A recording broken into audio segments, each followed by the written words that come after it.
มหาการุณิโกนาโถตถาคตปกวานบุตตาปเจกบุตตาอรหันตะบุริสัตวะภารัตรัตนะ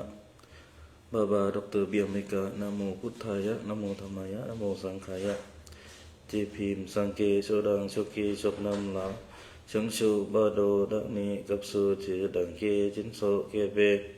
โซนัมกีโดลาเพนซีสังเกดุปาโช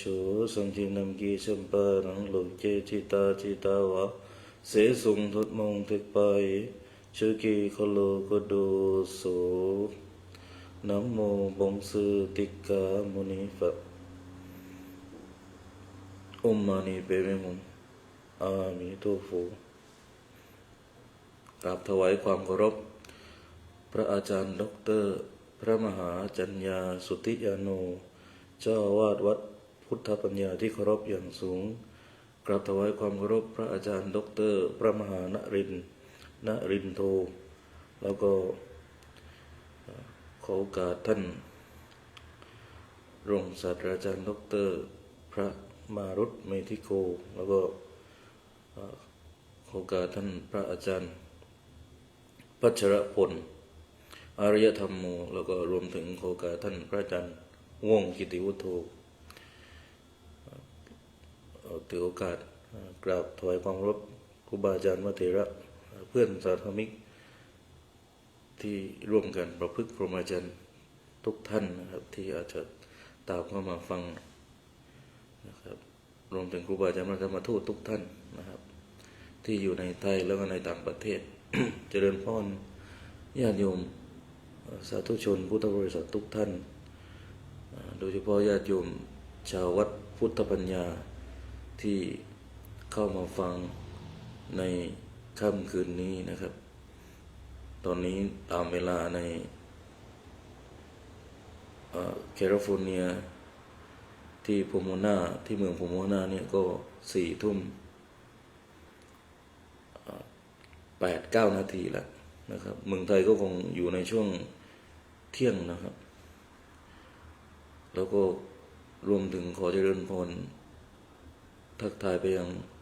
ญาติโยมชาววัดประสาทนิกรด้วยนะมีญาติโยมชาววัดประสาทนิกรเข้ามาฟังธรรมะในช่วงเวลานี้นะครับเห็นแล้วก็ชื่นใจสบายใจว่าโยมมาฟังธรรมะกันนะครับการฟังธรรมะเนี่ยก็ดูเป็นสิ่งที่สำคัญนะครับสำคัญมากเพียงแต่ว่าวัฒนธรรมในการฟังธรรมะซึ่งหลักๆก็เป็นสายของท่านอาจารย์พุทธทาสสายของพระปัญญาเนี่ยในระยะหลังเองเนี่ยก็อาจจะคือเวลาเราพูดถึงการสนับสนุนพุทธศาสนาส่วนใหญ่เราพูดถึงการฟังธรรมน้อยแล้วก็มองเห็นความสำคัญน้อยลงไปด้วยแต่จริงเป็นเรื่องสำคัญมากนะครับอย่างเรื่องการฟังเนี่ยพุทธเจ้าก็เคยตรัสเป็นพุทธสุภาษิตที่ว่าสุสูตังละปะเตปัญญังฟังด้วยดีย่อมเกิดปัญญาอย่างนี้เป็นต้นหลายท่านมีโอกาสไปประเทศอินเดียก็จะเห็นว่าอาตมาอยู่ประเทศอินเดียอยู่ประมาณ 4-5 ปีเนี่ยก็มีโอกาสได้รับกิจนิมนต์ส่วนใหญ่เวลารับกิจนิมนต์ของชาวพุทธในอินเดียเนี่ยเขาจะอยากให้พระเนี่ยแสดงพระธรรมเทศนาเป็นหลักนะเรื่องสวดเนี่ยเป็นรองนะครับเขาจะบอกเลยว่าพระธรรมเทศนานะครับเพราะฉะนั้นเรื่องการฟังในสังคมอินเดียเนี่ยในปัจจุบันเองเนี่ยนะก็ตามเนี่ยเขาฟังได้เป็นชั่วโมงแล้วไม่มีการคุยด้วยนะความน่าสนใจคือตรงนี้เขานั่งฟังได้เป็นชั่วโมง2 ชั่วโมงนั่งฟังกันอยู่นั่นแหละแล้วไม่คุยเลยอาตมาภาพมีโอกาสหลายครั้งเพราะว่าอยู่ที่อินเดียเนี่ยก็ได้ไปแสดงธรรมในเมืองออรังกาบาดเมืองนักผู้เมืองหลายๆเมืองในรัฐมหาราชรวมถึงที่เมืองที่พระเจ้าทรงแสดงขึ้นไปสวรรค์นะทรงแสดงพระอภิธรรมที่เมือง เขาเรียกทางเหนือของประเทศอินเดียนะตอนนี้ยัง ที่พระเจ้าทรงลงมาจากสวรรค์นะครับแล้วก็มาแสดงธรรมซึ่งบริเวณนั้นก็รอบล้อมไว้ด้วยกลุ่มของชาวพุทธที่เรียกว่าสังกัสสะก็คือที่สังกัสสะนครนั่นนะวันนี้จริงๆอาตมาก็ต้องการที่จะนำงานของท่านอาจารย์พุทธทาสเนี่ยมาพูดนะครับในหัวข้อเรื่องการบำรุงพระศาสนาอันนี้ก็สืบเนื่องจากสถานการณ์พุทธศาสนาในไทยที่ดูเข้าขั้นน่าเป็นห่วงมากนะครับแล้วก็การเข้าใจพุทธศาสนาของคนไทยโดยส่วนใหญ่ก็เวลาเราพูดถึงการบำรุงพระศาสนาเนี่ยส่วนใหญ่ก็รู้สึกและเข้าใจว่าหมายถึงการไปถวายพระทหารการสนับสนุนปัจจัยไปช่วยสร้างวัดบำรุงโบสถ์วิหารลานเจดีย์อันนี้ก็เป็นที่เรารับรู้กันโดยส่วนใหญ่ว่าเนี่ยการบำรุงพระพุทธศาสนาเนี่ย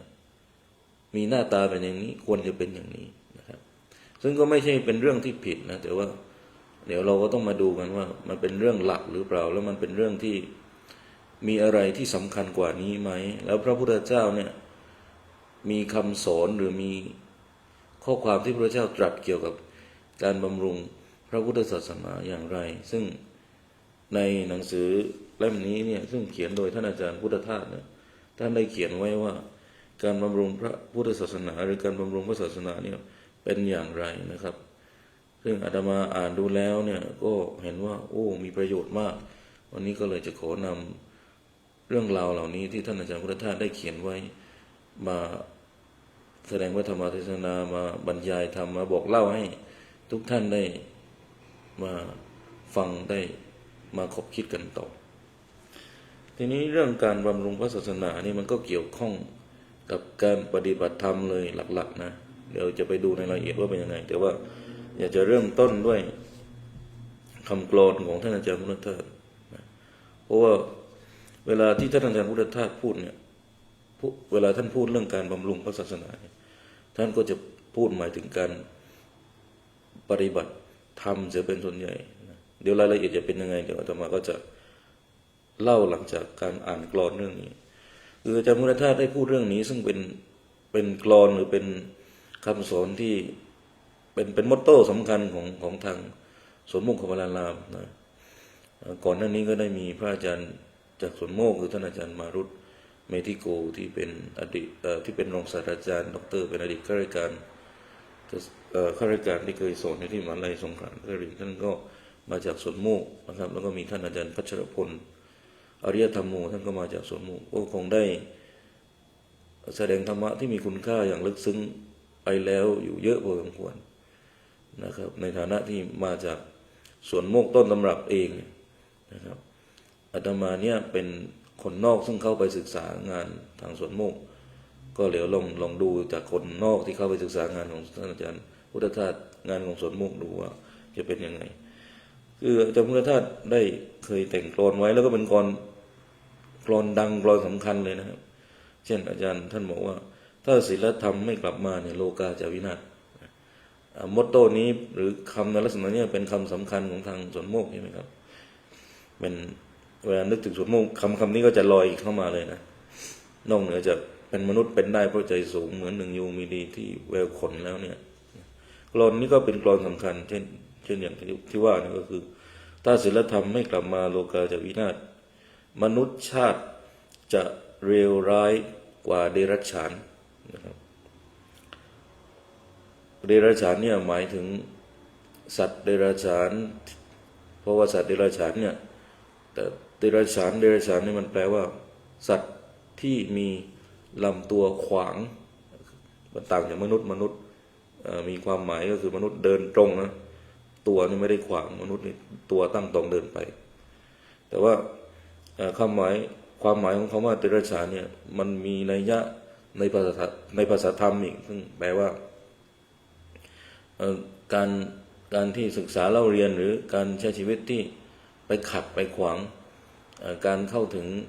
การเป็นพระการเป็นสมณะนะครับเราก็ตีความหมายขยายไปได้กว้างกว่านี้อีกว่ามันหมายถึงการดำรงชีวิตที่ไม่ต่างอะไรกับสัตว์เดรัจฉานที่มุ่งหมายดำเนินชีวิตเสียโดยสัญชาตญาณอย่างเดียวคือคำสอนของท่านอาจารย์พุทธทาสที่สืบเนื่องมาจากคำสอนของท่านพระพุทธเจ้าเนี่ยนะมันก็คือการเอาชนะหรือการอยู่เหนือหรือการมองเห็นว่าถ้าเราดำเนินชีวิตไปตามสัญชาตญาณเนี่ยมันไม่ต่างอะไรกับสัตว์เดรัจฉานโดยส่วนใหญ่สัตว์เดรัจฉานเขาก็ดำเนินชีวิตโดยสัญชาตญาณนะครับนั่นหมายความว่าเกิดความโกรธก็เดินตามความโกรธเกิดความโลภก็เดินตามความโลภเกิดตามความหลงก็เดินตามความหลงคือพอความโกรธความโลภความหลงมันเกิดขึ้นมาเนี่ยสัตว์เดรัจฉานก็ส่วนใหญ่ก็ไปตามนั้นเลยนะไม่มีการเรียนรู้ในการยับยั้งไม่มีการเรียนรู้เพื่อยกระดับนะจากสัญชาตญาณสู่ปัญญาญาณทีนี้คำสอนทางพุทธศาสนาลงลึกเข้าไปที่สูงขึ้นมากกว่าในมิติของจริยธรรมเนี่ยมันคือการขยับมันคือการค่อยๆบ่มเพาะตนเนี่ยให้เห็นให้เข้าใจจากการดำเนินชีวิตแบบสัญชาตญาณให้เข้าถึงสู่ปัญญาญาณนะครับอันนี้เป็นลักษณะสำคัญของพุทธศาสนาเลยนะทีนี้กลอนก็บอกว่ามนุษย์ชาติจะเลวร้ายกว่าสัตว์เดรัจฉานก็คือหมายถึงตรงนี้แหละนะครับมัวหลงเรื่องกินเกียรตินะมัวหลงเรื่องกินกามเกียรติเนี่ยโดยส่วนใหญ่ชีวิตของคนก็มุ่งหวังไหลไปตามกินกามเกียรติเนี่ยนะหลักๆก็กินกามเกียรตินะครับกินก็แย่งกันกินนะกามก็แย่งคู่หานอนกันเกียรติก็อวดแบ่งโชว์กันคือโดยส่วนใหญ่ชีวิตโดยพื้นฐานเนี่ยมนุษย์เนี่ยก็เป็นไปอย่างนี้นะครับกินกามเกียรติแล้วก็ตามมาด้วยการเกลียดนิพพานโอ้พอพูดเรื่องนิพพานเป็นเรื่องไกลตัวนะครับพูดเรื่องนิพพานเป็นเรื่องไกลตัวพอพูดเรื่องนิพพานเอานิพพานฝากไว้ที่วัดแล้วนะครับที่หนักกว่านั้นคือเอานิพพานฝากไว้ที่พระนะโอ้นิพพานเป็นเรื่องของพระหลวงปู่พุทธทาสเนี่ยท่านพูดไว้ชัดเลยว่านิพพานเนี่ยเป็นเรื่องของญาติโยมด้วยนะคือเป็นญาติโยมเนี่ยก็จะต้องพยายามเรียนรู้ให้เข้าถึงนิพพานด้วยไม่ใช่เป็นเรื่องของพระอย่างเดียวนะครับจะเอานิพพานมาฝากธนาคารเหมือนเอาเงินไปฝากธนาคารไว้กับพระนะมันไม่ได้นะครับเราก็ต้องฝึกฝนเรียนรู้เข้าถึงนิพพานด้วยนะครับทีนี้โดยส่วนใหญ่ก็เมื่อเป็นอย่างนี้เนี่ยคือเมื่อเป็นอย่างนี้หมายความว่ามัวแต่หลงเรื่องกินกามเกียรติแล้วก็เกลียดนิพพานเนี่ยล้วนดื้อด้านไม่เหนี่ยวรั้งบังคับใจล้วนดื้อด้านแล้วไม่เหนี่ยวรั้งไม่บังคับตัวเองนะครับไม่บังคับใจตัวเองแล้วทีนี้ผลที่ตามมานะก็คืออาชญากรรมเกิดกระหน่ำลงในโลกนะอาชญากรรมความเดือดร้อนนะเต็มโลกไปหมดเราก็พูดถกเถียงกันเรื่องแก้ไขปัญหาแต่ว่ารากของมันเนี่ยอยู่ตรงนี้รากของมันคือความโลภความโกรธความหลงกินกามเกียรติกิเลสที่เป็นรากที่ผลักดันให้เกิดความเดือดร้อนอาชญากรรมเนี่ยมันอยู่ตรงนี้เพราะฉะนั้นพระพุทธศาสนาเนี่ยเวลาจะแก้ไขปัญหาก็ต้องแก้ที่รากแก้ที่ต้นเหตุของมันนะครับพอมีสิ่งเหล่านี้ไม่ระวังก็เกิดอาชญากรรมเกิดกระหน่ำลงในโลกมีเลือดโศกแดงฉานแล้วซ่านไหลมีแต่สงครามมีแต่ความขัดแย้งเหมือนที่เราเห็นกันอยู่ในปัจจุบันแล้วก็อดีตที่ผ่านมานะครับเพราะบ้ากินบ้าคือมันไม่ใช่กินอย่างเดียวนะมันบ้ามัน crazy นะครับภาษาอังกฤษเขาบอก crazy บ้าไปแล้วเพราะบ้ากินบ้ากามซามเกินไปเพราะบ้ากินบ้ากามซามเกินไปบ้าเกียรติก็พอไม่ได้ให้เมาตนบ้าเกียรติจนไม่รู้จักพอเมากันชีวิตนะโดยส่วนใหญ่ถ้าเราไปดูประวัติศาสตร์ของมนุษย์เนี่ยนะของเผ่าพันธุ์ที่ มนุษย์เนี่ยส่วนใหญ่ก็ไม่พ้นหรอกเป็นเรื่องเหล่านี้แหละหลักๆนะสงครามการค้าสงครามเศรษฐกิจนะสงครามโลกครั้งที่หนึ่งครั้งที่สองครั้งที่สามไม่พ้นไปจากมิติเหล่านี้เลยนะมนุษย์เนี่ยไม่ว่ายุคประวัติศาสตร์ยุคหลังประวัติศาสตร์ยุคสมัยใหม่ยุคโพสต์โมเดิร์นยุคหลังสมัยใหม่ก็เป็นเรื่องราวเหล่านี้ทั้งนั้นทีนี้มีคนจำนวนหนึ่งแหละมีมนุษย์จำนวนอีกจำนวนหนึ่งจำนวนพอสมควรก็เล็งเห็นว่าโอ้ตายแล้วนะเราต้องเรียนรู้จากประวัติศาสตร์ความผิดพลาดของมนุษย์ตั้งแต่อดีตจนถึงปัจจุบันที่เราพอจะเรียนรู้ได้แล้วก็ถอดออกมาหาทางรอดของมนุษย์ซึ่งทางรอดของมนุษย์เนี่ยก็คือศีลธรรมนะครับที่ท่านหลวงพ่อพุทธทาสบอกว่าศีลธรรมไม่กลับมาโลกาจะวินาศเนี่ยมันมีมิติถ้าไม่ระวังก็อยากครองเรือนครองโลกโยกกันใหญ่อยากครองเรือนครองโลกโยกกันใหญ่ไม่มีใครเมตตาใครให้สับสนโอ้สะกดคำว่าเมตตาไม่ได้นะสะกดคำว่า loving kindness สะกดในใจนี่ไม่ได้ละ loving kindness สะกด compassion สะกดความกรุณาไม่ได้ละนะครับในใจนี่มันร้อนอยู่ตลอดถึงเขาบอกว่าคนในทุกวันนี้มันร้อนมันไม่เย็นท่านอาจารย์พุทธทาสพูดเรื่องเย็นทุกวันนี้ร้อนหมายความว่าไม่ใช่อากาศร้อนอย่างเดียวนะคือแน่นอนว่าภูมิอากาศโลกก็ร้อนขึ้นนะใจคนก็ร้อนเจอหน้ากันนี่มันต้องแข่งขันมันต้องบี้ตะวันมันต้องเอาชนะกันให้ได้นะถึงขั้นต้องทำร้ายประหารกันอย่างที่เป็นอยู่เนี่ยนะด้วยวิธีต่างๆมากมายนะครับซึ่งอันเนี้ยมันมีความรู้สึกขยายไปหมดความเมตตาหมดความเห็นใจกันแล้วนะครับคือสังคมเนี่ยมันอยู่ได้เนี่ยมันไม่ใช่อยู่ได้ด้วยกฎหมายอย่างเดียวแน่นอนกฎหมายเป็นเรื่องสำคัญเลยที่จะต้องมีการบังคับใช้จะต้องมีการตราเพื่อบังคับใช้โดยทั่วถึงกันเท่าเทียมกันเสมอภาคกันนะเรื่องกฎหมายนี่เป็นเรื่องภายนอกทีนี้การที่เราจะผิดกฎหมายได้ก็เพราะว่ามารู้อีกทีก็คือต้องมีพยานหลักฐานเอกสารใช่ไหมครับทีนี้มันมีมากมายหลายวิธีที่จะเลี่ยงข้อกฎหมายแต่ถ้าศีลธรรมเนี่ยไม่มีหลักฐานหมายว่าไม่มีพยานวัตถุไม่มีพยานเอกสารแต่ถ้ารู้สึกว่ามันผิดที่ใจเรานะมันเกิดที่ใจเรามันก็ผิดแล้วผิดศีลผิ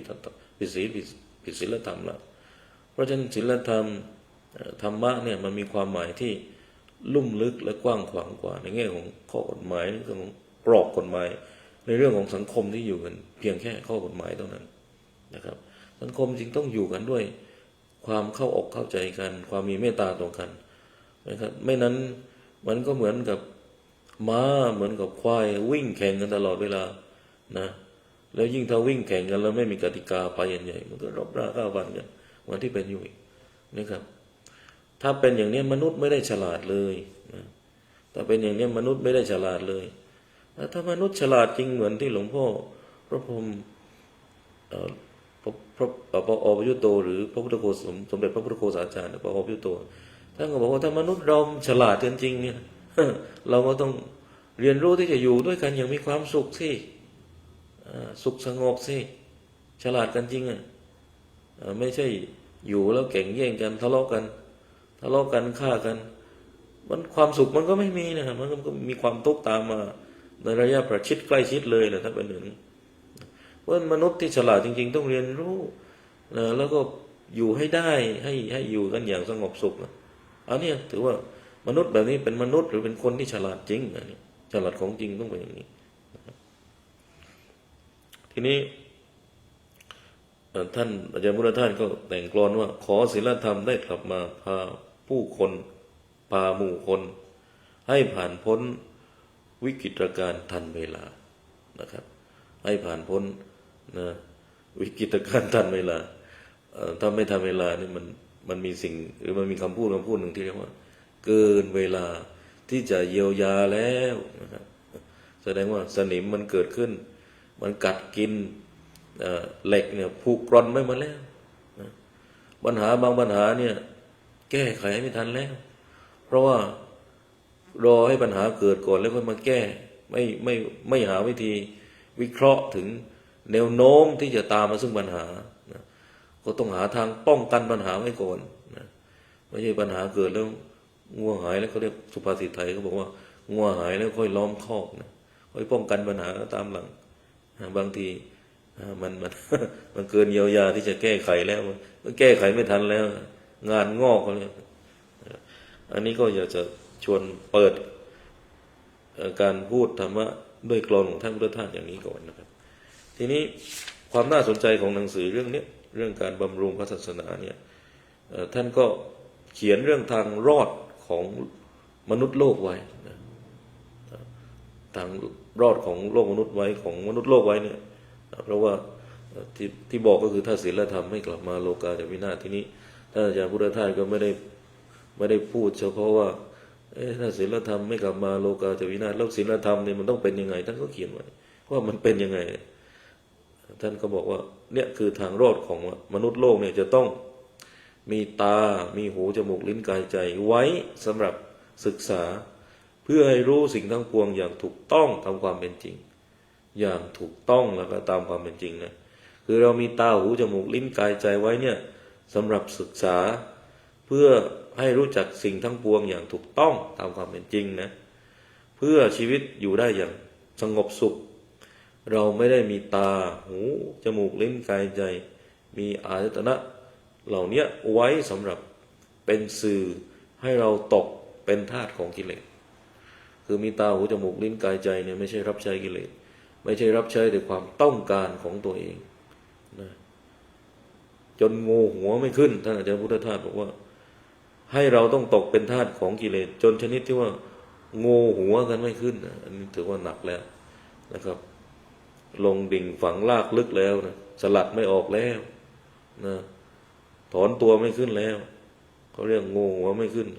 เหมือนที่เป็นกันอยู่โดยมากในโลกปัจจุบันซึ่งกำลังขาดธรรมะ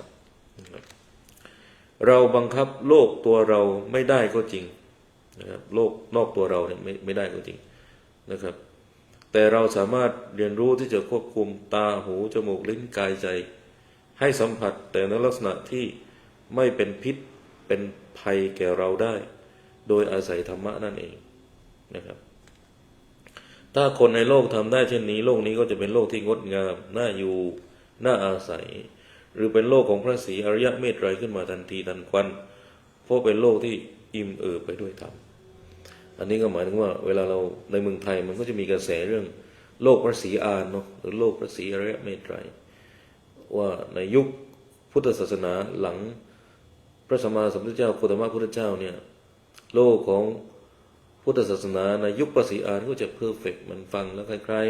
ๆยูโทเปียของกรีกเขาเนี่ยจะอยู่กันอย่างสงบสุขคือทุกอย่างเพอร์เฟกต์ไปหมดซึ่งมันดูแล้วมันยังไม่มาถึงแล้วมันน่าไปอย่างน้อยยังมาไม่ถึงแต่มันน่าไปน่าเกิดในยุคพระศรีอานนะครับเราก็อาจจะเคยได้ยินคำกลอนที่ว่าขอให้ถึงดวงแก้วขอให้แคล้วหม่วงมารขอให้ถึงพระศรีอานใ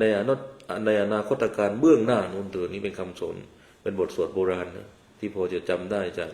โยมพ่อเนี่ยซึ่งมักจะใช้สวดประจำนะครับทีนี้ถ้าเรามองโลกพระศรีอานเป็นอย่างนี้เป็นการมองโลกในอนาคตซึ่งยังมาไม่ถึงแม้ว่ามันจะเป็นเรื่องที่ดีแต่ว่าเราสามารถทำอันนี้หรือเราสามารถทำโลกพระศรีอานเนี่ยให้เกิดขึ้นได้ในเวลานี้ที่นี่เดี๋ยวนี้โดยการเรียนรู้เรื่องตาหูจมูกลิ้นกายใจเนี่ยนะครับถ้าเราเรียนรู้ตรงนี้มันก็เป็นการทำให้โลกเนี่ยน่าอยู่นะเพราะมันอิ่มเอิบไปด้วยธรรมเราเรียกว่าสุขในธรรมสุขในธรรมสุขในนิพพานเรียนรู้ที่จะสุขมีความสุขอยู่กับภายในเป็นนิรามิตสุขไม่ใช่เป็นความสุขที่ต้องพึ่งอยู่ภายนอกอยู่ตลอดเวลาคนบางคนเนี่ยเขาบอกว่าโอ้ยเครียดแล้วเนี่ยเครียดแล้วไปกินข้าวกันดีกว่าฝรั่งก็มีมิติอย่างนี้เยอะเลยคนไทยก็ก๊อปปี้ไปด้วยเครียดแล้วไปกินข้าวกันดีกว่าเครียดแล้วไปกินเหล้าเข้าผับกันดีกว่าเครียดแล้วไปเที่ยวกันดีกว่าคือถ้า เราหาวิธีการแก้ไขความเครียดความทุกข์โดยการวิ่งหาการแก้ไขภายนอกอยู่ตลอดเวลาเนี่ยโอ้มันต้องใช้ทุนเยอะนะมันต้องใช้เงินเยอะนะมันต้องเหมือนกับคนต้องเข้าเซเว่นอยู่ตลอดเวลานะครับทีนี้ถ้าเราการสนใจธรรมะก็เหมือนกันเราต้องสนใจธรรมะแบบไม่ใช่แบบทุกทีก็วิ่งเข้าหาธรรมะทีเหมือนหิวทีก็วิ่งเข้าเซเว่นกันทีนะครับวิ่งเข้าวิ่งออกเซเว่นกันอยู่คือเราต้องทำธรรมะหรือทำพระพุทธศาสนาเนี่ยให้มันเป็น the ways of life นะครับคือทำให้มันเป็นวิถีชีวิตพุทธศาสนาที่เบสเนี่ยนะเขามองว่าโลกของพุทธศาสนาหรือโลกของศาสนาเนี่ยมันคือวิถีชีวิตมันคือชีวิตประจำวันเลยอมมานีเปเมฮุมเนี่ยนั่งสวดกันทั้งวันว่างก็สวดทำอาหารก็สวด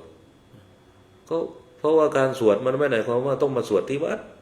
โยมอยู่ที่บ้านโยมขับรถสวดได้ไหมก็สวดไปที่หายใจเข้าพุทหายใจออกโทพุทโทพุทโทนั่งในรถ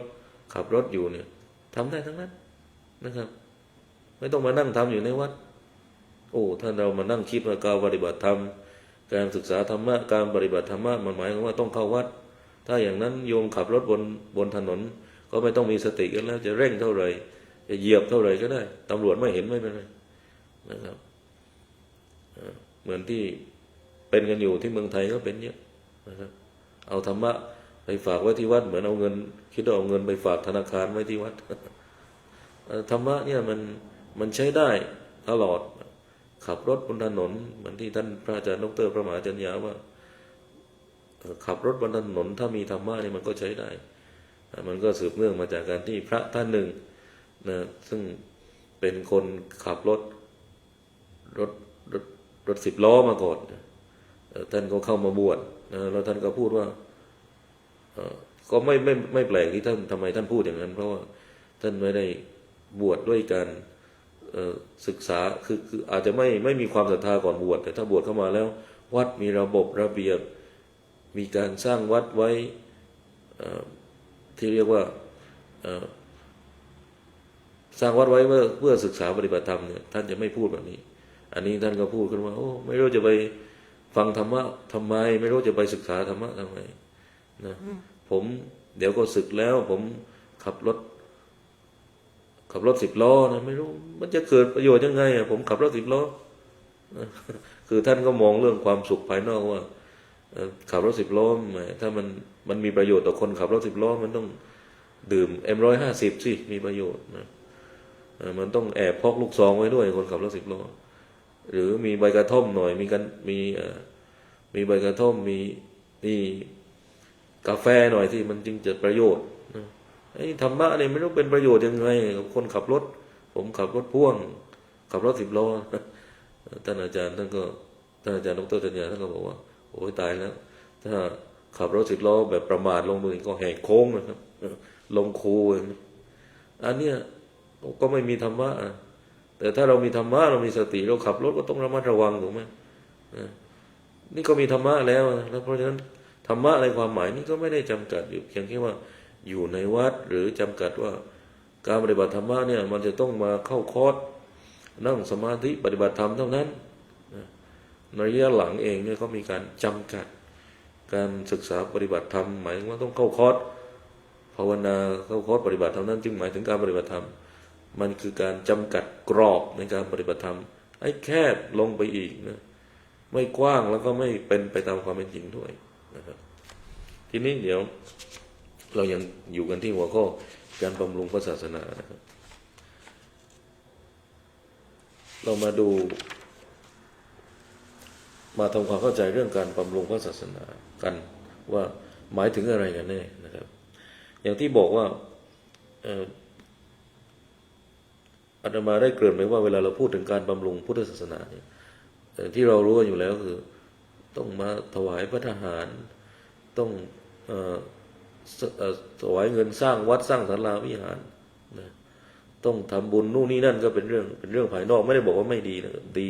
แต่ว่าเดี๋ยวเรามาดูกันแบบให้ชัดๆว่ายังไงกันแน่นะครับการบำรุงพระศาสนาเนี่ยนะครับโดยใจความโดยความมุ่งหมายเนี่ยมันก็คือการที่เรามีความรู้สึกว่าจะต้อง ทำพระศาสนาเนี่ยให้มั่นคงยั่งยืนทำศาสนาที่เราเคารพนับถือคือพระพุทธศาสนาเนี่ยให้มั่นคงยั่งยืนเป็นที่พึ่งแก่สัตว์ทั้งหลายได้จริงและเป็นสิ่งที่เราต้องการกันเป็นอย่างยิ่งทุกคนก็ล้วนแต่ตั้งใจที่จะบำรุงพระศาสนาทีนี้ปัญหามันก็คืออยู่ตรงที่ว่าการบำรุงพระศาสนานั้นเนี่ยจะต้องทำอะไรจะต้องทำอะไรบ้างท่านก็ให้ข้อสังเกตอาจารย์พุทธทาสก็ให้ข้อสังเกตว่าก็เท่าที่เห็นกันอยู่ปัจจุบันเนี่ยก็พอที่จะกล่าวได้ว่ามีอยู่สองฝ่ายนั่นก็คือฝ่ายปฏิบัติธรรมในพระศาสนาคือการปฏิบัติธรรมก็เป็นการบำรุงพระศาสนาเหมือนกันนะส่วนอีกอย่างหนึ่งก็คือการช่วยเหลือผู้อื่นการช่วยเหลือกิจการพระศาสนาด้วยการบำรุงวัดวาอารามเลี้ยงพระเจ้าพระสงฆ์เป็นต้นเหมือนที่กระทำกันเป็นพิเศษอยู่แล้วเนี่ยก็มีสองความหมายเนี่ยคือความหมายของการปฏิบัติธรรมความหมายของการบริจาคเงินดูแลวัดนะกฐินป่าอะไรก็แล้วแต่หลักๆก็มีสองอย่างเนี่ยทีนี้ในสองอย่างนี้เองเนี่ยอย่างแรกก็คือการที่ตัวเองปฏิบัติเองและอย่างที่สองคือการช่วยเหลือผู้อื่นเนี่ยนะเป็นใจความสำคัญทีนี้ท่านอาจารย์พุทธทาสก็บอกว่างั้นเดี๋ยวเรามาดูพุทธสุภาษิตที่พระเจ้าได้ตรัสไว้ในสมัยที่พระพุทธเจ้ายังมีพระชนชีพอยู่เนี่ยพระเจ้าตรัสเรื่องการบำรุงพระพุทธศาสนาเป็นอย่างไรท่านอาจารย์พุทธทาสก็บอกว่าค้นไม่ค่อยพบพอดูแล้วหากันไม่ค่อยจะพบในพระพุทธสุภาษิตที่ดำรัสว่าพวกเธอจงช่วยกันบำรุงพระศาสนาจงช่วยกันเลี้ยงพระเลี้ยงเนรช่วยกันบำรุงวัดวาอารามคือถ้อยคำแบบนี้หาไม่พบในพระไตรปิฎกนะครับ เวลาไปหาไปค้นก็จะเจอแต่คำพูดที่พระพุทธเจ้าตรัสว่าเธอจงเป็นผู้ไม่ประมาทจงปฏิบัติธรรมะจงทำตนให้หลุดพ้นจากความทุกข์โดยเร็วเถิดที่พระพุทธเจ้าตรัสไว้ในมหาปรินิพพานสูตรที่เคยตรัสไว้ว่าภิกษุทั้งหลายจงยังความไม่ประมาทให้ถึงพร้อมคือทำมาเรากล่าวดีแล้วเนี่ยก็พูดว่าอย่าประมาทสังขารทั้งหลายมีความเสื่อมไปเป็นธรรมดาพวกเธอทั้งหลายจงยังความไม่ประมาทให้ถึงพร้อมเถิดนะครับเนี่ยตัวเองก็จะเจอคำพูดลักษณะแบบเนี้ยนะครับแล้วก็มีอยู่มากมีอยู่ทั่วไปคือคำพูดในลักษณะแบบเนี้ยอย่าประมาทเนี่ยนะทีนี้ ก็มาคิดกันต่อว่าอย่างไหนล่ะที่เป็นการบำรุงพระศาสนาอย่างแท้จริงนะทีนี้ท่านอาจารย์พุทธทาสก็บอกว่าน่าจะเป็นไปในทำนองที่ว่าถ้ามัวแต่ยุคนอื่นให้ปฏิบัติแต่ตนเองไม่ปฏิบัติแล้วก็คงไม่มีการปฏิบัติอะไรในพระศาสนานี้เป็นแน่นะครับอีกอย่างหนึ่งก็คือการไปกระตุ้นคนอื่นหรือส่งเสริมคนอื่นนะมันควรจะตั้งหน้าตั้งตาปฏิบัติของตนแต่ละคนให้ดีที่สุดนะผลก็คือจะเกิดว่าเป็นการปฏิบัติธรรมในพระศาสนาและก็จะได้รับผลของการปฏิบัติธรรมนั้นตามสมควรแก่การปฏิบัติที่เรียกว่าธรรมานุธรรมะปฏิปตินะทีนี้เมื่อมีการปฏิบัติอยู่อย่างนี้และมีผลของการปฏิบัติอยู่อย่างนี้ก็เรียกว่าศาสนาตัวแท้นั้นมีอยู่จริงนะครับและศาสนาตัวแท้นั้นได้เจริญรุ่งเรืองอยู่จริงไม่ใช่รุ่งเรืองอยู่เพียงเปลือกภายนอกหรือผิวนอกที่สวยงามไปด้วยวัดวาอารามนะครับมีวัดวาอารามสวยงามแต่ถ้าไม่ระวังไม่สังเกตภายในนั้นอาจจะพบว่าไม่มีอะไรเลยที่เขาบอกว่าสวยแต่รูปจูบไม่หอมเพราะมัวแต่เลี้ยงกันหมายถึงเลี้ยงกันบำรุงวัดกันแบบเลี้ยงเป็ดเลี้ยงไก่เลี้ยงกันตะพึดตะพือไปอย่างนี้มันก็เป็นแต่ความเจริญภายนอกนะครับเราจะพิจารณากันต่อไปถึงข้อธรรมที่ว่าบำรุงพระศาสนาอย่างที่ทำกันอยู่ตามธรรมดานั้นก็คือช่วยเหลือให้พระภิกษุสามเณรเนี่ยอยู่กันโดยสะดวกสบายคือให้พระนั้นมี comfortable life นะ convenient life นะครับอย่าให้พระท่านต้องลำบากนะเราก็ตั้งการดูแลอุปถัมภ์พระศาสนาไว้อย่างนี้ถูกไหมครับแล้วก็คิดว่า เมื่อท่านไม่ลำบากเนี่ยมันก็จะได้เอื้อต่อการประพฤติปฏิบัติคือทำให้ท่านเกิดสัปปายะภาษาพระภาษาธรรมเขาเรียกว่าสัปปายะเพื่อพอมีสัปปายะแล้วเนี่ยท่านจะได้ประพฤติปฏิบัติเราก็มองในแง่ดีนะครับแล้วเรื่องการอุปถัมภ์ดูแลพุทธศาสนาเนี่ยก็ถือว่าเป็นเป็นสิ่งที่เรียกว่าจารีตหรือประเพณีที่พระมหากษัตริย์ไทยเนี่ยทำมาโดยทุกพระองค์เลยและเป็นความโชคดีอย่างหนึ่งของประเทศไทยที่พระมหากษัตริย์เนี่ยเป็นชาวพุทธเป็นพุทธมามกะมาโดยตลอดนะลีดเดอร์แต่ไหนมาเป็นเป็นผู้นำที่นับถือศาสนาพุทธหมดทีนี้ถ้าเราไปดูในประเทศทิเบตเองโลกพุทธศาสนาอย่างในทิเบตเองเนี่ยก็ไม่ได้มีชาวพุทธก็พระมหากษัตริย์ก็ไม่ได้เป็นชาวพุทธหมดจริงๆทำให้พุทธศาสนาเนี่ยบางช่วงเวลาเนี่ยถูกกระทบกระเทือนอย่างหนักสั่นคลอนอย่างหนักหรือในเวียดนามเองเนี่ยที่นำมาสู่การเผาตัวตายของพระ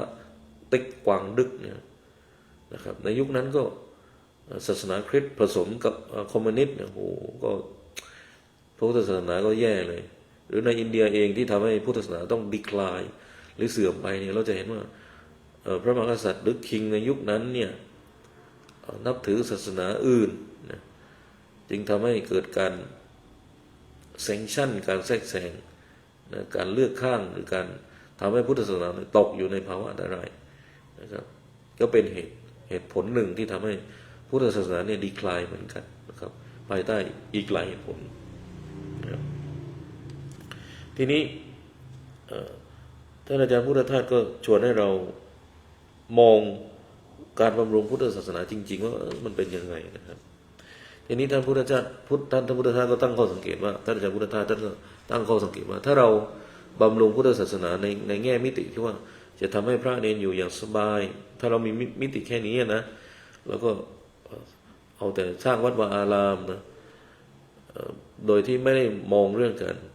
ประพฤติปฏิบัติของผู้ที่อยู่ในวัดก็คือพระเนรเนี่ยถ้ามองอย่างนี้เสี่ยงนะ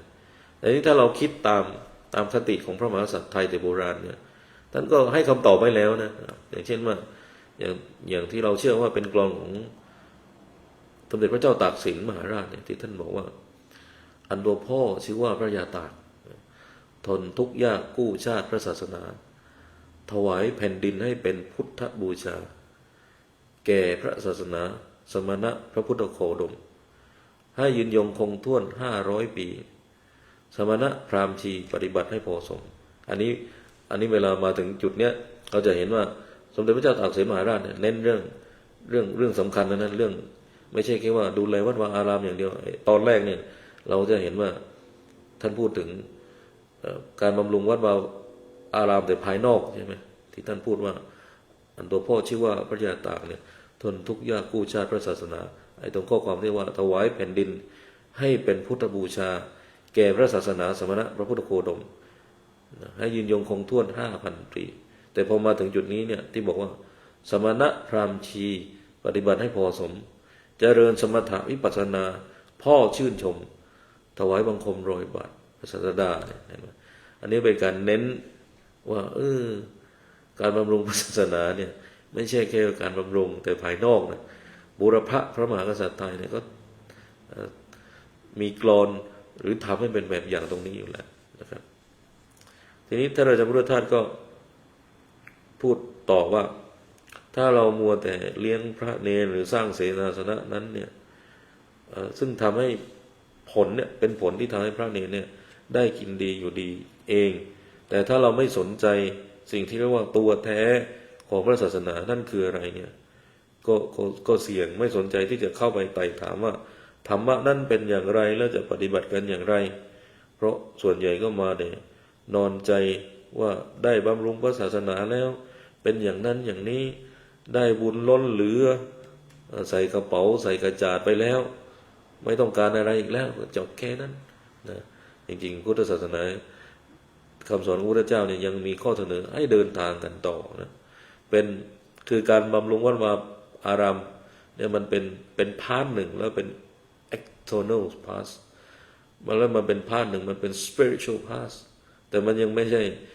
หนทางที่จะ นำไปสู่ spiritual enlightenment or spiritual goal นำไปสู่ enlightened being มันไม่ได้นำไปสู่การยังไม่ได้เป็นทางที่จะต้องเดินทางต่อเพื่อนำไปสู่การเข้าถึงอะไรทางศาสนาที่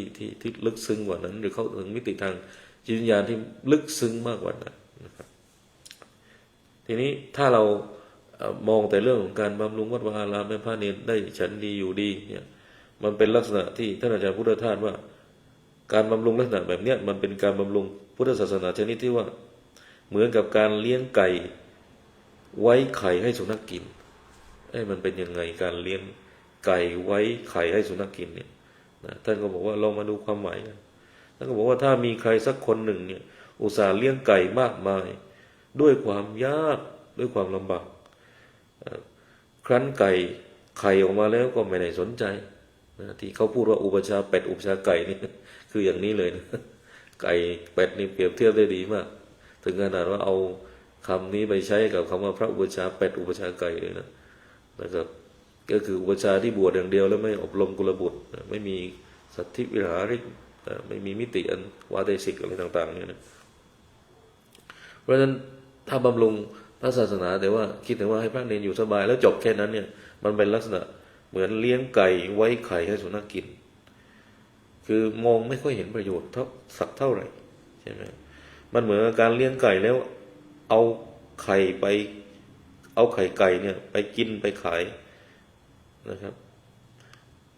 แต่ว่าไก่เนี่ยความหมายก็คือว่าไก่คือพระศาสนาเนี่ยมองไม่เห็นตัวนะครับไม่รู้ว่าไข่ออกมาที่ไหนและเมื่อไหร่เป็นแต่เพียงว่าคนเขาได้ตั้งไว้เป็นธรรมเนียมและประเพณีว่าการได้บำรุงพระศาสนาก็ได้บุญอย่างนี้เองจะไปโทษคนแรกก็ไม่ได้เพราะคนทีหลังไม่ได้ฟังให้ดีเองนะครับคือหมายความว่าการบำรุงพระศาสนานั้นนะจะต้องทำให้ถูกวิธีให้ครบถ้วนอย่างทุกประการยกตัวอย่างง่ายๆว่ามีตึกท่านอาจารย์พุทธทาสยกตัวอย่างว่ามีตึกสงฆ์อาพาธหรือมีโรงพยาบาลทีนี้โดยปกติเนี่ยตึกสงฆ์อาพาธก็ต้องแจกจ่ายให้ทานยาเหมือนยกตัวอย่างที่สวนโมกก็จะมีตึกสงฆ์อาพาธมีอยู่ในสวนโมกว่าก็ต้องแจกจ่ายยาว่ามียาอะไรบ้างนะอันนี้หมายความว่าดูให้ดีๆคือเวลาดูตึกสงฆ์อาพาธเนี่ยดูโรงพยาบาลก็ได้นะต้องดูให้ดีๆหมายความว่าดูจนมองเห็นว่ามีความจำเป็นหรือมีความสำคัญอะไรเวลาเรามองไปถึงโรงพยาบาลสงฆ์หรือโรงพยาบาลเนี่ยเปรียบเทียบก็คือหนึ่งเราก็ต้องมีโรงเรือนหรือโรงที่จะใช้เป็นโรงพยาบาลแล้วก็จะต้องมีหมอใช่ไหมครับต้องมีหมอไว้รักษาไว้ทำหน้าที่แล้วก็ต้องมียาสรุปก็คือตึกสงฆ์อาพาธโรงพยาบาลสงฆ์หรือโรงพยาบาลต่างๆเนี่ยคือมันมีอยู่3ส่วนนึงคือตัวตึกตัวยาแล้วก็ตัวยาที่แจกจ่ายแล้วก็ตัวหมอผู้ที่ทำการรักษานะครับถ้ามี3อย่างนี้มันก็จะพอสำเร็จประโยชน์ได้นะครับแต่ทีนี้ว่าถ้ามีแต่โรงพยาบาลเฉยๆเนี่ยนะไม่มีหมอไม่มียาแล้วมันจะเกิดประโยชน์อะไรมีแต่ตึกโรงพยาบาลแต่ไม่มีพยาบาลไม่มีหมอไม่มียาเลยมันก็ไม่เกิดประโยชน์ครบถ้วนนะครับทีนี้เปรียบเทียบกันเลยเหมือนกับวัดวาอารามเนี่ยนะมีแต่วัดวาอารามแต่ไม่มีพระเนรที่สำคัญไม่มีธรรมะไว้ในใจพระเนรเนี่ยโอ้หนักเข้าไปใหญ่นะครับนะต่อให้มีโรงพยาบาลมากยังไงแต่ถ้าเราไม่มีหมอไม่มียาเนี่ยโอ้แย่เลยนะไม่ครบถ้วนไม่สมบูรณ์เลยนะครับทีนี้เปรียบเทียบมันคือว่าถ้าเรามีกันแต่วัดอารามเฉยๆไม่มีพระที่เป็นเหมือนหมอนะคือพระเนรไม่ได้ทำหน้าที่หมอเหมือนพระเจ้าท่านเป็นเสมือนหมอธรรมะของพระเจ้าเป็นเสมือนโอสถเป็นเสมือนยานะทีนี้เหมือนกับวัดวาเนี่ยมีพระก็เหมือนหมอนะแล้วก็มีธรรมะก็เหมือนยาทีนี้ถ้าไม่มีพวกนี้เนี่ยมีแต่โรงพยาบาลเฉยๆเนี่ยนะไม่มีพระที่เป็นหมอไม่มียาคือมีธรรมะเนี่ยก็ไปกันใหญ่เลยนะครับทำให้กับ ทำให้เราพบว่ามีแต่วัดวาอารามมีพระภิกษุสามเณรกันเยอะแต่ไม่มีพระธรรมนะครับทีนี้คำว่าพระธรรมในความหมายนี่หมายถึงความรู้การปฏิบัติอย่างถูกต้องมันก็ไม่ได้หมายถึงพระธรรมในความหมายที่ว่าต้องมีนักธรรมบาลีเพียงเท่านี้อีกนะเวลาพูดถึงพระธรรมในความหมายในที่นี้คือหมายถึงความรู้หมายถึงการปฏิบัติอย่างถูกต้อง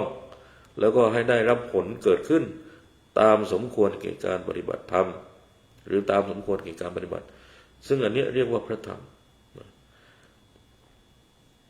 ทีนี้ท่านก็บอกว่าเราจะต้องมีวัดวาอารามที่ดีจะต้องมีพระภิกษุที่เหมือนกับหมอเนี่ยที่ดีต้องมีพระภิกษุสามเณรที่ดีที่จะต้องมีธรรมะคือการศึกษาเล่าเรียนประพฤติปฏิบัตินะการได้รับผลของการปฏิบัติถ้ามีลักษณะแบบนี้มันจึงจะครบถ้วนสมบูรณ์นั่นก็คือถ้ามีเปรียบเทียบเหมือนโรงพยาบาลเปรียบเทียบเหมือนตึกสองอาคารคือต้องมีพระภิกษุต้องมียาต้องมีโครงเรือนมีตึกมีหมอก็คือพระแล้วก็มียานะครับซึ่งถ้าสรุปกันง่ายๆก็คือจะต้องมีการศึกษาปฏิบัติแล้วก็ให้สัมผัสผลของการปฏิบัติในคำสอนทางพุทธศาสนานี่ก็มีอยู่แล้วเนี่ยที่เรียกว่าพระสัทธรรม3ที่ประกอบไปด้วยปริยัติสัทธรรมคือการศึกษานักธรรมบาลีพระวิธรรมนะครับเนี่ยคือปริยัติสัทธรรมปฏิบัติสัทธรรมก็คือการปฏิบัติที่ความหมายลงแค่ไปหน่อยก็คือการปฏิบัติในสมถกรรมฐานวิปัสสนากรรมฐานความหมายที่กว้างออกไปอีกก็คือการทำงานคือการปฏิบัติธรรมอย่างที่ท่านอาจารย์พุทธทาสว่าไว้เนี่ยทำงานให้สนุกเป็นสุขกับการทำงานงานคือชีวิตคืองานบรรดาลสุขท่านหลวงพ่อปัญญาเคยพูดไว้ชีวิตคืองานคือชีวิตบรรดาลสุขทำงานให้สนุกเป็นสุขกับการทำงานพุทธทาสท่านก็บอกว่าการทำงานคือการปฏิบัติธรรมคือมันเป็นการมองกรอบเรื่องการปฏิบัติธรรมเนี่ยกว้างไปอีกนอกเหนือจากการจำกัดไว้แค่เพียงการนั่งสมาธิการสวดมนต์การช่วยเหลือคนอื่นนะครับการใจดีนะการดีใจที่คนอื่นประสบความสำเร็จการมีใจดีมีเมตตามันก็เรียกว่าปฏิบัติธรรมได้เหมือนกันนะครับทีนี้ถ้าว่ากันโดยที่แท้จริงเนี่ยศาสนาที่แท้จริงเนี่ยมันอยู่ที่ตัวธรรมะนี่แหละไม่ได้อยู่กันที่วัดวาอารามถูกไหมครับมีครั้งหนึ่งหลวงพ่อรูปหนึ่งแหละที่เป็นพระอุชุปฏิปันโนคือพระที่เป็นพระสุปฏิปันโนคือพระที่ปฏิบัติดีแล้วเนี่ยพระบาทสมเด็จพระเจ้าอยู่หัวรัชกาลที่9เนี่ยท่านก็บอกว่าเนี่ยถ้ามีงานมีราชภาระเนี่ยเยอะแยะไปหมดเนี่ยจะมีเวลามาหาที่วัดเนี่ยก็คงไม่มีบ่อยนักนะครับแต่นี้พระสงฆ์สุปฏิปันโนท่านนั้นท่านก็พูดว่าโอ้ก็ทำบ้านหรือทำที่อยู่ของเราให้เป็นวัดก็ได้หมายถึงว่าเห็นไหมครับว่าตัวธรรมะเนี่ยถ้าเราอยู่ที่ไหนเนี่ยเราก็ถือว่าได้มีธรรมะได้ปฏิบัติธรรมะได้เหมือนกันนะครับไม่ต้องมัวแต่รอจะเข้าวัดอย่างเดียวนะครับแต่ว่าถ้าเราเข้าวัดแล้วเนี่ยก็ควรจะเข้ามาด้วยลักษณะของอุบาสกอุบาสิกาที่แปลว่าอุบาสกอุบาสิกาที่แปลว่าเข้าไปใกล้มันเข้าไปใกล้ธรรมะเพราะอุบาสกอุบาสิกานี่แปลว่าเข้าไปใกล้อุปะแปลว่าเข้าไปใกล้มันอุบาสิกาคือเข้าไปใกล้ธรรมะเข้าไปถกเข้าไปคุยเข้าไปศึกษาธรรมะทีนี้โดยสรุปก็คือเราต้องมีลักษณะที่เรียกว่าปริยัติปฏิบัติปฏิเวทนั่นแหละนะครับทั้งหมดก็คือมีพระธรรมมีศาสนาในความหมายพุทธศาสนาจึงมีลักษณะอย่างนี้ไม่ใช่ศาสนาหรือ religion ในความหมายว่าต้องมีGodต้องเชื่อในพระเจ้าฝรั่งแรกศึกษาธรรมะพุทธศาสนาเขาก็ทำไมพุทธศาสนาไม่มีGodไม่มีGodที่ create universal ฝรั่งอยู่ในโลกของคริสตศาสนาเนี่ยคริสตศาสนาเขาก็สอนให้เชื่อเรื่องGodเชื่อเรื่องพระเจ้าใช่ไหมครับโดยส่วนใหญ่ศาสนา ให้เชื่อพระเจ้ากันโดยส่วนใหญ่ทั้งนั้นแหละนะครับทีนี้พอมาเจอพุทธศาสนางงเลยอ้าวไม่มีพระเจ้ามีแต่พระพุทธเจ้าไม่มีกอดด้วยพระพุทธเจ้ามันไม่ใช่เป็นคนสร้างโลกด้วยโอ้คอนเซปต์วิธีคิดต่างกันเลยงงเลยครับอ้าวแล้วมันจะเป็นreligion ได้ไง Buddhism เนี่ยไม่ได้เป็น religion เหมือนอาตมาเคยไปเรียนที่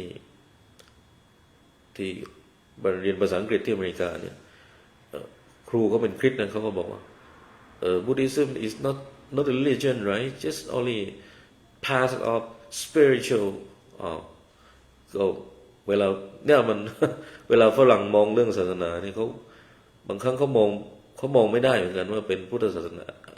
เนี่ยเป็นศาสนาเขามองว่าเป็นส่วนหนึ่งของทางจิตวิญญาณเป็นเส้นทางทางจิตวิญญาณไม่เลยเป็น religion นะครับเพราะว่า religion ในความหมายของเขาคือเป็นต้อง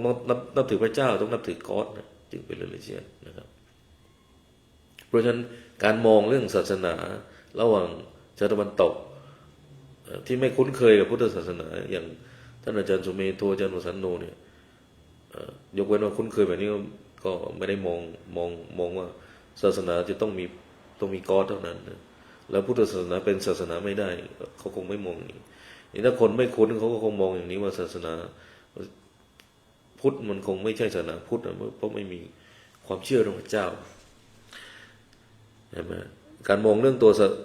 ศาสนาจึงมองต่างกันนะครับทีนี้ในคนเอเชียเองก็มองศาสนาว่าคนมีศาสนาหมายถึงว่าคนใจดีคนมีเมตตานะเราอยู่ในโลกของจารีตประเพณีเนี่ยเราก็เข้าใจอย่างนี้ทีนี้พอวันหนึ่งมีคนที่ไม่นับถือศาสนาขึ้นมาเขาบอกโอ้ตายแล้วไม่นับถือศาสนาแล้วเราอยู่ในโลกของประเพณีมาโดยตลอดเขาก็ไม่คุ้นกับคำนี้ความรู้สึกก็ไม่คุ้นไม่ชินเขาก็มองว่าเอ้าไม่มีศาสนาแสดงว่าตายแล้วไม่ใจดีแน่นอนเป็นคนใจร้ายเป็นคนไม่มีศาสนาเป็นคนดูไม่ civilization ไม่มีอารยธรรมเพราะในโลกเอเชียเนี่ยเราก็ถูกมองมาตลอดว่าคนที่มี religion เนี่ยคนที่มีศาสนาเนี่ยคือคนที่มีอารยธรรมเป็นคนใจดีมีเมตตาช่วยเหลือผู้คนเขาก็มองอย่างนี้นะครับโลกของเรามันจริงๆมันโลกเดียวกันนะแต่มันมองต่างมุมกันนะครับมองด้วยดีก็ย่อมเกิดปัญญามองต่างกันอีกคนหนึ่งมองฟ้าอีกคนหนึ่งมองเห็นโคลนตมเนี่ยมันมองต่างกันนะจริงๆมันเหลี่ยมกันนิดเดียวเองนะครับไม่ได้ผิดอะไรทีนี้ท่านอาจารย์พุทธทาสก็บอกว่าการมีวัดวาอารามหรือมีพระภิกษุสามเณรกันไปหมดเนี่ยมันเป็นลักษณะที่เรียกว่าไม่ใช่การบำรุงพระศาสนาที่ถูกต้องนักถ้าเรามีแค่นี้นะถ้าเราไม่ขยับหรือ develop นะครับการบำรุงศาสนาในแง่ของการประพฤติปฏิบัติธรรมเอาแค่ทำยังไงให้พระเนรได้ขบฉันกันอย่างสะดวกสบายทำยังไงให้พระเนรได้อยู่วัดกันสบายวัดสวยวัดโตวัดใหญ่ถ้าเราคิดกันแค่นี้เนี่ยมันยังไม่ถึงหรือยังไม่เข้าใจพุทธศาสนาหรือการบำรุงพุทธศาสนาอย่างถูกต้องนักนะครับแล้วท่านอาจารย์พุทธทาสก็มองว่าเนี่ยมันเป็นแค่เพียงเปลือกทางศาสนายังไม่ถึงแก่นทางศาสนานะครับแล้วผลก็คือมันจะตามมาซึ่งการเกิดในลักษณะที่เรียกว่าเนี่ยมันคือการเลี้ยงไก่ไว้ไข่ให้สุนัขกินนะครับมันไม่ได้ประโยชน์อะไรมากมันมีแต่ expect ว่าเมื่อเราบำรุงพุทธศาสนาไปแล้วเนี่ยนะใช่ไหมครับถ้าเราไม่ได้มองเรื่องการส่งเสริมการมาทำตัวเองให้เป็นผู้ประพฤติปฏิบัติด้วยไม่ใช่มาจับผิดหรือมา expect พระอย่างเดียวเมื่อฉันโดเนทไปแล้วเมื่อฉันสนับสนุนพุทธศาสนาไปแล้วฉันก็ expect ว่าอยู่จะต้องเป็นแบบนี้อยู่เป็นพระเนี่ยจะต้องstandard มันต้องอย่างนี้นะครับโดยที่เราก็ expect อย่างเดียวเราไม่ได้ศึกษาประพฤติปฏิบัติเลยนะครับผลมันก็เลยไม่ได้เกิดอะไรขึ้นก็โทษกันไปโทษกันมานะครับแล้วก็เกิดความหวังท่านที่ชื่อว่าความหวังลมแรงๆเป็น aspect แบบลมแรงๆก็นำมาซึ่งกันขัดใจกันระหว่างกันอีกประสานกันไม่ได้ระหว่างพระกับ ญาติโยมแยกแบ่งกันอีกเป็นไปลักษณะอย่างนี้เหมือนที่เคยเกิดขึ้นในอินเดียในปัจจุบันด้วยนะก็มี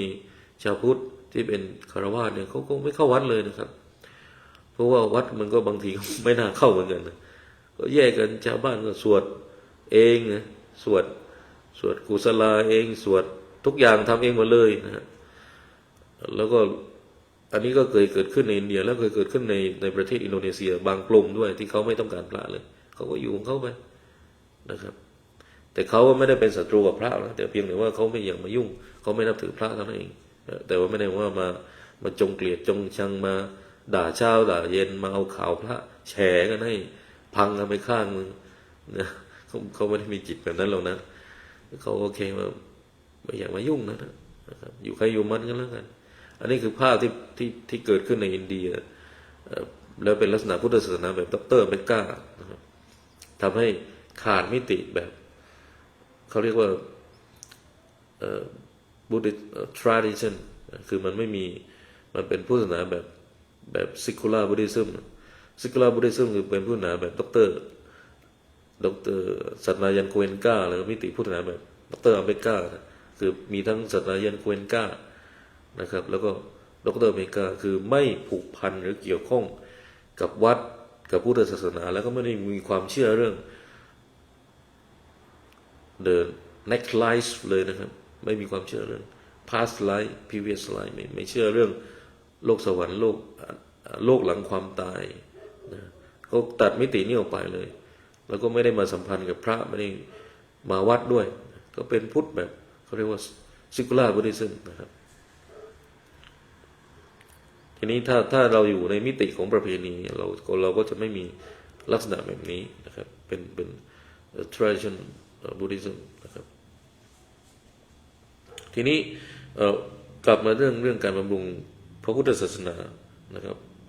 ก็คือจะต้องมีการประพฤติปฏิบัติธรรมและผลจากความทุกข์คือสิ่งที่เรียกว่าธรรมเพราะฉะนั้น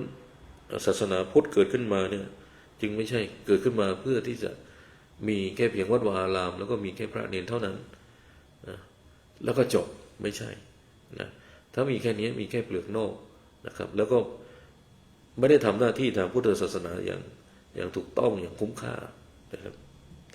ทีนี้ตัวจริงหรือตัวแท้ของพระศาสนานี่คืออะไรมันไม่ใช่วัดนะมันไม่ใช่แค่จำนวนพระภิกษุสามเณรหรือทุกวันนี้คนเองก็ไม่เข้าใจคนก็มองว่าเรื่องของศาสนามันเป็นเรื่องของแค่เพียงวัดวามีเป็นแค่เพียงนักบวชเท่านั้นก็พอแล้วจริงๆตัวจริงหรือตัวแท้ของศาสนาพุทธศาสนานี่ก็คือเรื่องของธรรมแล้วธรรมที่ว่านี้ก็คือธรรมที่เป็นไปเพื่อการดับทุกข์นะครับแล้วนั่นแหละคือตัวศาสนาที่แท้จริงนะครับเพราะฉะนั้นตัวศาสนาที่แท้จริงเนี่ยมันจริงจะอยู่ที่บ้านก็ได้อยู่ในป่าอยู่ในถ้ำ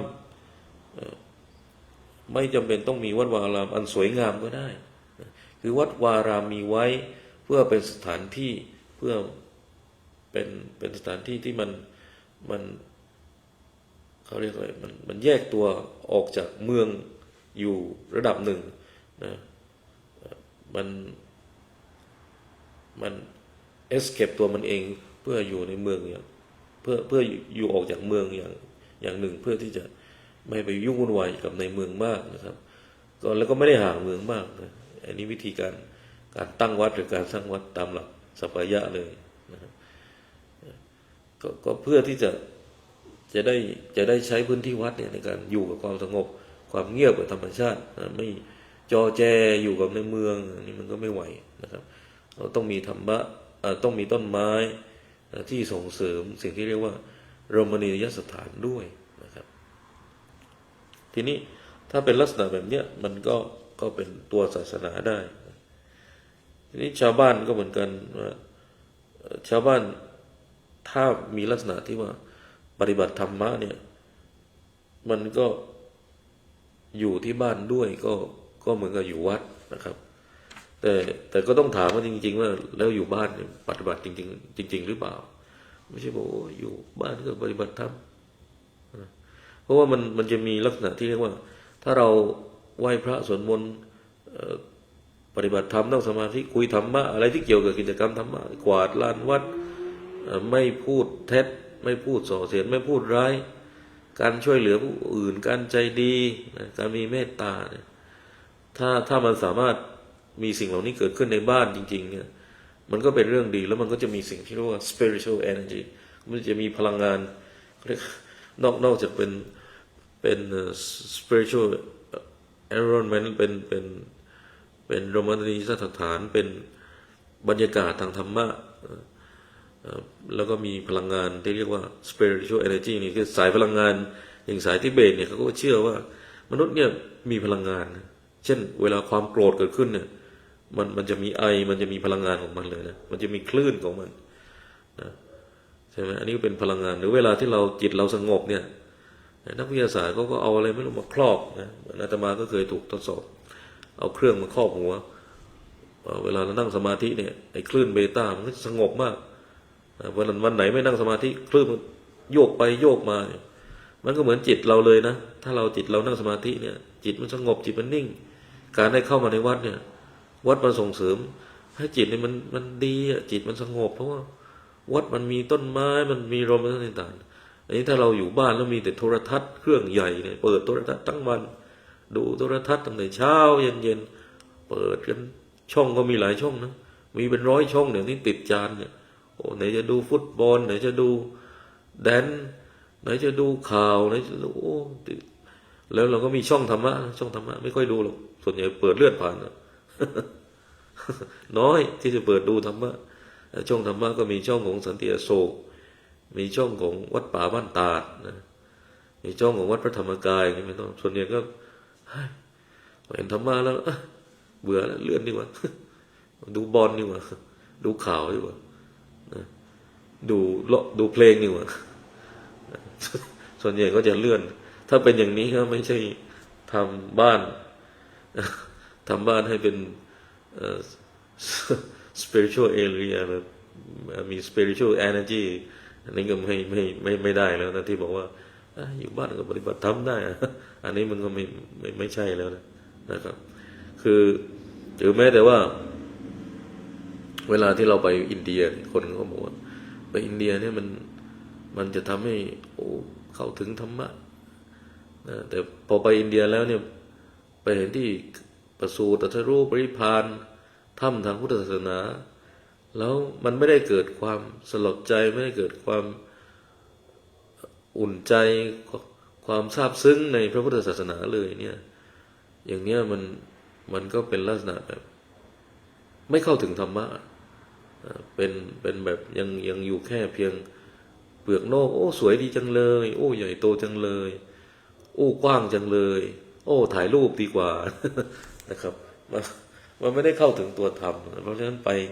สถานที่เหล่านี้แล้วเรามีสถานที่เหล่านี้ไว้ที่เรียกว่าสังเวชยสถานเนี่ยมันคือทำให้เราได้ตระหนักทำให้เราได้เข้าใจถึงความศรัทธาของคนอินเดียในอดีตที่เขาเจาะถ้ำเข้าไปตั้ง16 ถ้ำในอินเดียเนี่ยเจาะถ้ำอชันตาไป30 ถ้ำเนี่ยเข้าไปเหมือนเข้าไปในห้องใหญ่เลยแล้วมีแต่หินทั้งนั้นแล้วก็เห็นความศรัทธาความตั้งใจความพยายามของคนหรือของพระที่จะมาใช้ชีวิตอยู่ในถ้ำแบบนี้ห่างจากความวุ่นวายภายนอกถ้าเราเห็นมิติแบบนี้เห็นธรรมะนะฮะแต่เราเห็นว่าโอ้ใหญ่จังเลยถ่ายรูปดีกว่าสวยงามจังเลยโอ้อันนี้มันเป็นเห็นภายนอกแต่มันไม่ได้เห็นภายในมันไม่ถึงธรรมทีนี้การบำรุงพระศาสนาให้ถูกตัวให้ถูกความจริงเนี่ยก็คือการบำรุงให้เกิดการดับทุกข์ขึ้นมาจริงๆตามที่พระพุทธเจ้าตรัสแล้วตรัสอีกซึ่งปรากฏในมหาปรินิพพานสูตรที่พระพุทธเจ้าตรัสว่าภิกษุทั้งหลายเราเตือนพวกเธอแล้วว่าสังขารทั้งหลายทั้งปวงเนี่ยมีความสิ้นไปและเสื่อมไปเป็นธรรมดาเธอทั้งหลายจงยังประโยชน์ของตนประโยชน์ท่านให้สำเร็จด้วยความไม่ประมาทเถิดในนี้ที่ท่านอาจารย์พุทธทาสเขียนหนังสือเล่มนี้ไว้เนี่ยกล่าวถึงจงยังประโยชน์ตนประโยชน์ท่านด้วยนะประโยชน์ตนประโยชน์ท่าน ไม่ใช่ประโยชน์ตนอย่างเดียวแต่เป็นประโยชน์ท่านด้วยให้สำเร็จด้วยความไม่ประมาทด้วยนะครับด้วยความไม่ประมาทด้วย อันนี้ก็หมายความว่าพระพุทธเจ้าทรงประสงค์ให้เราเนี่ยอยู่ด้วยกันด้วยความไม่ประมาทนะเมื่อไม่มีความประมาทแล้ว ก็ย่อมมีการประพฤติปฏิบัติทำในสิ่งที่เป็นประโยชน์ทั้งแก่ตนเองและผู้อื่นนะเหมือนเขาสอนว่าเหมือนพระพุทธเจ้าสอนว่าให้เราระลึกถึงความตายบ่อยๆให้มีการเจริญสิ่งที่เรียกว่ามรณสติถ้าเราเจริญมรณสติเนี่ยเราขับรถอยู่เนี่ยเราระมัดระวังถึงความตายเนี่ยเราคงไม่ประมาทใช่ไหมส่วนใหญ่ไอ้ที่เราขับรถแล้วมันแหกโค้งกันบ้างเนี่ยมันไม่ได้คิดถึงความตายมันคิดถึงความมันอย่างเดียวนะครับแต่เราขับรถแล้วไม่ได้เดี๋ยวถ้าขับไม่ดีขับประมาทเดี๋ยวก็ตายเอาเราก็จะระวังใช่ไหมเราก็จะระวังแล้วมันเป็นการเจริญมรณสติที่ไม่จำเป็นต้องมาอยู่วัดไม่ต้องจำเป็นต้องเข้าวัดเลยนะครับอันเนี้ยแต่เพราะฉะนั้นการเข้ามาวัดเนี่ยมันคือการเข้ามาศึกษามาปฏิบัติมา encourage นะครับ inspiration inspire our mind นะให้มีความใกล้ชิดในพระพุทธในพระธรรมในพระสงฆ์ในพระรัตนตรัยให้มากขึ้นเราเห็นพระแล้วรู้สึกว่าเกิดแรงบันดาลใจที่จะทำความดีที่จะสร้างความดีเห็นพระอาจารย์ดร.พระมหาจัญญาท่านนะโดเนชั่นปัจจัยเพื่อไปปลูกต้นไม้อย่างเงี้ยนะครับได้ยินข่าวแล้วก็รู้สึกเกิดความศรัทธาร่วมบุญกับท่านด้วยนะครับเพราะว่าเรารู้สึกได้ว่าโอเนี่ยมัน encourage เราเป็นสิ่งที่เรียกว่า inspiration เราเกิดแรงจูงใจว่าโอ้ตายแล้วเราจะอยู่เฉยๆเราไม่ทำอะไรเพื่อโลกไว้ไม่ได้แล้วเราจะเก็บเรามีเงินมากมายแล้วเราจะเก็บไว้ตอนตายตอนป่วยอย่างเดียวมันก็ไม่ได้ใช่ไหมนะครับเราร่วมบุญเราคือพอมาวัดอะไรนั่นแหละแบบนี้แล้วมันเกิดแรงจูงใจที่จะสร้างความดีทำความดีมากขึ้นเกิดการปล่อยวางขึ้นว่าในท้ายที่สุดแล้วชีวิตก็เอาอะไรไปไม่ได้นะครับเอาอะไรไปไม่ได้ถ้าเป็นลักษณะแบบนี้อันนี้เราได้เข้าถึงการบำรุงพระพุทธศาสนาที่ถูกต้องตามที่พระพุทธเจ้าประสงค์อยากให้มีอยากให้เกิดให้อยู่ด้วยกันด้วยความไม่ประมาทนะครับทีนี้คำว่าไม่ประมาทเนี่ยหมายความว่าไม่ไปทำอะไรอย่างงมงายท่านอาจารย์พุทธทาสใช้คำว่าไม่โง่ไม่ไปทำอะไรอย่างงมงายละเมอเพ้อเพาะฝันลมๆแรงๆนะครับไม่ขี้เกียจแต่ว่าขยันขันแข็งในการที่จะปฏิบัติหน้าที่ของตนรวมทั้งความฉลาดความขยันขันแข็งที่เราจะต้องมีนะ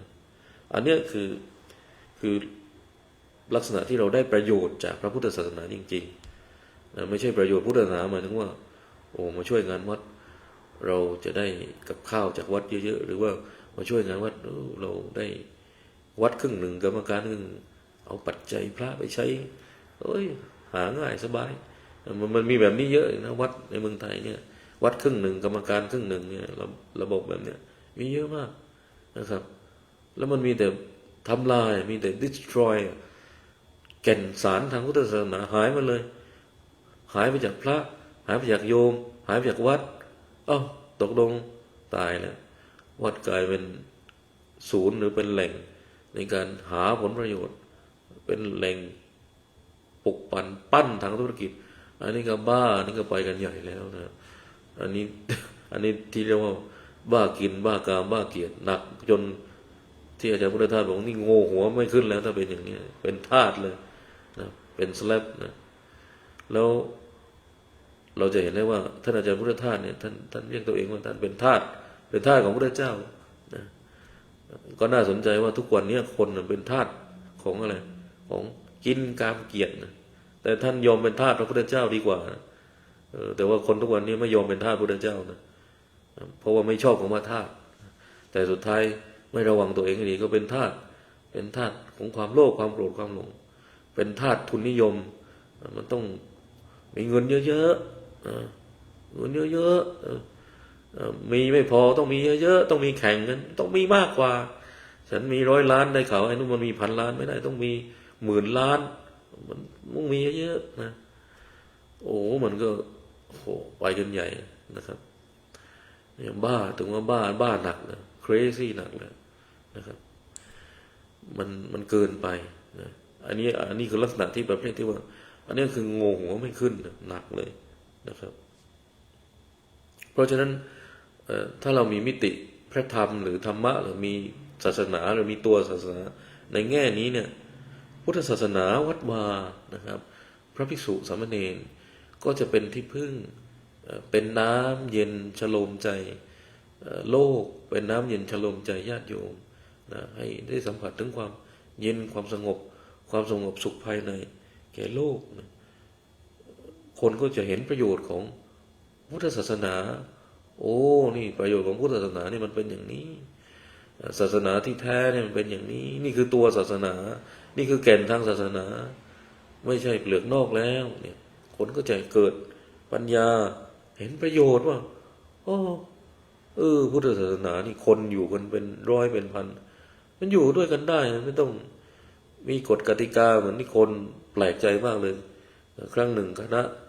เข้าไปที่ไต้หวันแล้วเขาตกใจเมื่อเขาเข้าไปนั่งอยู่ใน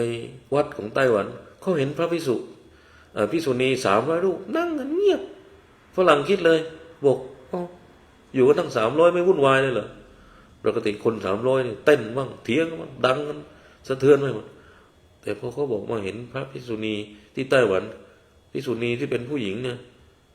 นะนักบวชผู้หญิงเนี่ยไม่เสียงดังเลยนั่งกันเงียบ300 กว่าชีวิตเป็นระบบระเบียบเรียบร้อยงดงามมากโอ้โหนี่ธรรมะเนี่ยนี่คือพุทธศาสนานี่ทำได้ขนาดนี้นะอันเนี้ยถ้าเราเดินมาถูกต้องเนี่ยมันก็จะเป็นเหมือนไต้หวันไงนะไม่ต้องมีสำนักพุทธทุกจังหวัดเนี่ยแต่ว่าภิกษุณี300 รูปเขาก็อยู่เงียบกันได้นิ่งกันได้ไม่ต้องมีสำนักพุทธเลยนะครับอันเนี้ยถือว่าเข้าถึงแก่นหรือตัวทางพระพุทธศาสนาจริงๆนะครับแล้วก็ดำเนินชีวิตโดยที่ไม่โง่เขลาด้วยความไม่ประมาทเห็นประโยชน์ตัวเองนะครับแล้วก็เห็นประโยชน์คนอื่นไม่มีความเห็นแก่ตัวนะครับไม่มีความโลภความโกรธความหลงที่มันมากขึ้นความโลภความโกรธความหลงก็เบาลงความทุกข์การดับทุกข์ก็เห็นความสำคัญมากขึ้นแล้วก็ทุกข์ก็จะได้รับการดับการทำให้หายไปมากขึ้นความยึดมั่นถือมั่นว่าของกูตัวกูต้องเอาไว้ได้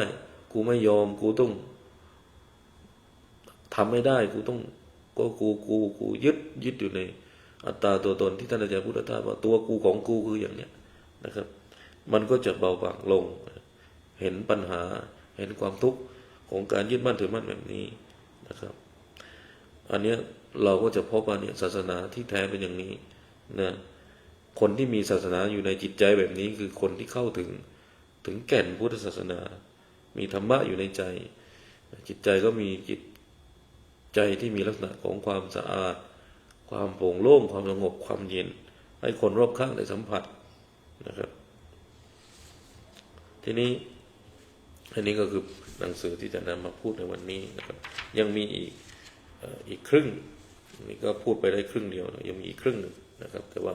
โดยเวลาจำกัดนะได้พูดธรรมะมา1 ชั่วโมง 30 นาทีแล้วนะครับเพราะฉะนั้นคิดว่าคงพอสมควรแก่เวลานะวันนี้ก็ขอยุติจบลงคงไว้แต่เพียงเท่านี้ก็ขอโมทนาญาติโยมทุกท่านที่มาฟังธรรมกันถ้าในอเมริกาในเมืองโพนานี่ก็ถือว่าดึกมากแล้วนะครับก็ยัง